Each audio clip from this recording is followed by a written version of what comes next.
Welcome to the Morning Update. I'm Erin Ramsey.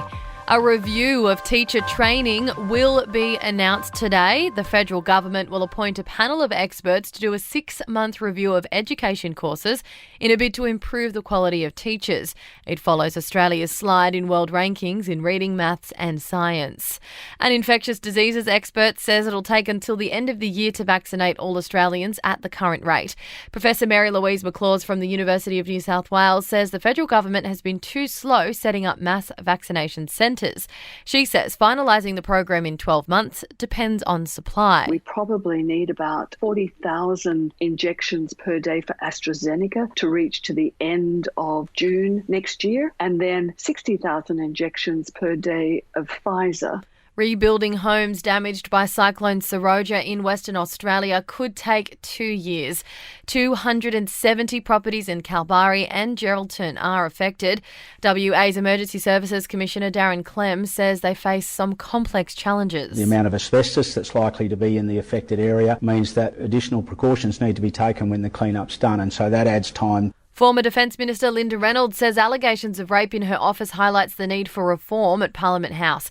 Ms Reynolds has returned to work from medical leave and says change is needed now. In how Parliament House operates and in terms of respect and better working conditions for all who work in that place. A dozen toddlers have been given the all clear after drinking detergent at a Melbourne childcare centre yesterday. A number of them showed reactions and were assessed by paramedics. Fortunately, no one needed to be taken to hospital.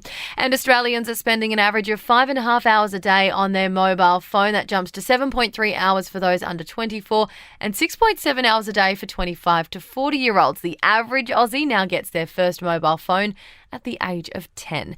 To sport, Brisbane is at home to Penrith tonight. Kicking off round 6 of the NRL, the Broncos have won only one game this season, while the Panthers are undefeated.